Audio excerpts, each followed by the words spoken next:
Blood magic. Blood magic is one of the oldest and most secretive forms of sorcery, drawing power directly from life itself.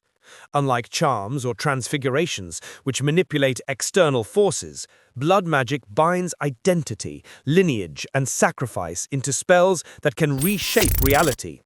Its appeal lies in permanence. Wards fueled by blood endure for generations, and protections rooted in kinship can outlast death itself. At its core, blood magic is transactional. Power is gained by giving something away, sometimes as little as a drop, other times a life. Lily Potter's sacrifice is a rare example of blood magic used for protection. Her death sealed Harry in a shield Voldemort could not break for years. But dark wizards twist the same forces to bind servants, curse bloodlines, or tether themselves unnaturally to life. Voldemort's resurrection required bone, flesh, and stolen blood, each chosen for symbolic power. The danger is twofold. First, it demands acts that are irreversible. Second, once performed, blood magic lingers, etching itself into the very fabric of the person or place it touches. Even the caster may not escape the consequences of their own ritual. At Hogwarts, blood magic is forbidden because it turns life into currency. Teaching it would mean instructing students to bargain with their very humanity, a cost too high for any spell to justify. The unbreakable vow is not a curse in the traditional sense, but its consequences are absolute. It is a binding magical contract that seals spoken promises with living fire. 3 participants are required: the one making the vow, the one receiving it, and a binder who weaves the flames around their clasped hands. Once sealed, the vow fuses into the life force of the speaker. If they attempt to break their promise, death strikes instantly. The appeal of the spell is certainty. Where trust falters, the unbreakable vow removes doubt. Families, allies, and conspirators have used it to guarantee loyalty, protect secrets, or ensure that dangerous tasks are carried out. Yet this assurance comes at the highest cost: freedom itself. Once sworn, there is no loophole, no escape, and no second chance. Severus Snape's vow with Narcissa Malfoy is the clearest example. In swearing to protect Draco and finish his mission, Snape tied his own life to a boy's success or failure. The spell made betrayal or hesitation impossible. At Hogwarts, this ritual is forbidden because it teaches permanence without mercy. To place life and death on a single spoken promise is to gamble recklessly with fate, something too dangerous for any classroom to permit. Cursed objects. Cursed objects are traps disguised as ordinary possessions.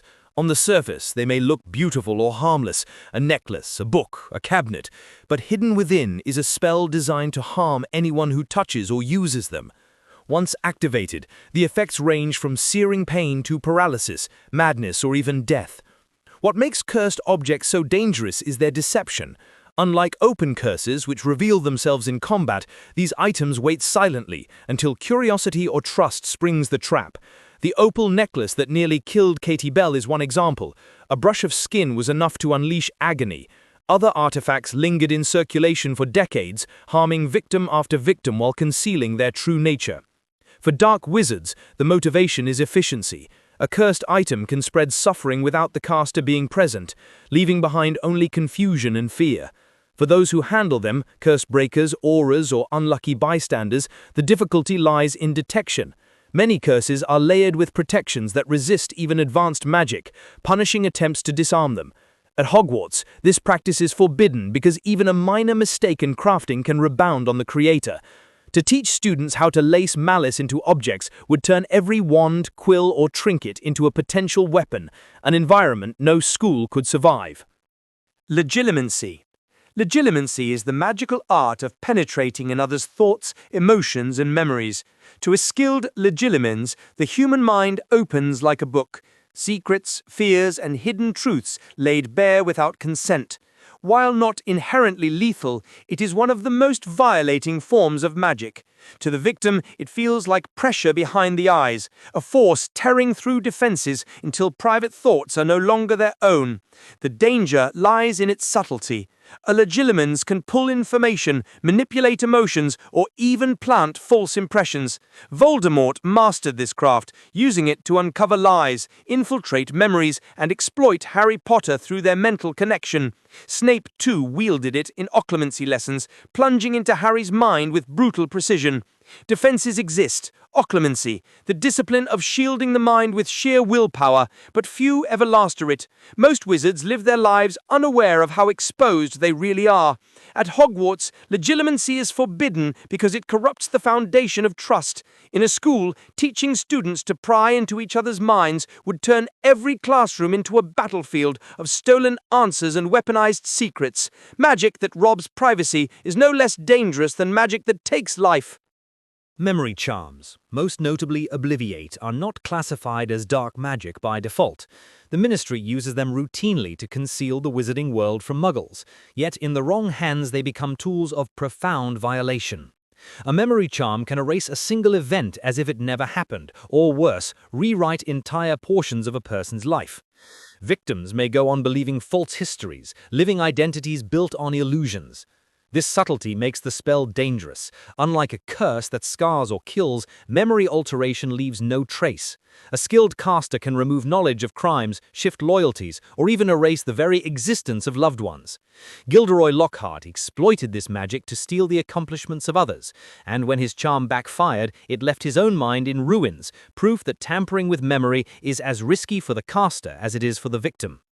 The cruelty lies in permanence. Once a memory is erased with precision, recovery is nearly impossible. Healers compare repairing an obliviated mind to rewriting a burned book. The words may be gone forever.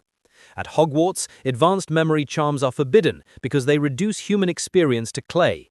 To teach them without limits would hand students the ability to erase mistakes, silence rivals, or alter identities, a quiet power more destructive than fire or steel. Mors Mordre, the spell that conjures Voldemort's infamous dark mark, is less about physical destruction and more about psychological domination. When cast, it projects a vast green skull with a serpent coiling from its mouth, burning against the sky.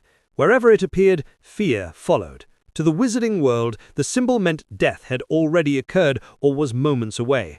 The power of Mors Mordre lies in its symbolism. Unlike Avada Kedavra or Crucio, it does not harm directly, yet it paralyzes communities with dread. The mark served as both a warning and a rallying cry for Voldemort's followers. In the First and Second Wizarding Wars, it became the Death Eater's calling card, announcing their control and leaving survivors terrified.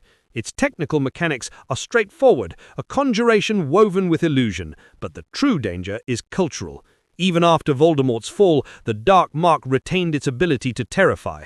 A single flash of it in the sky could send entire crowds into panic, proof that fear can outlast the spellcaster.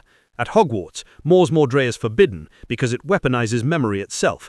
To teach it would risk normalizing terror as a magical tool, turning every student capable of burning dread into the night sky.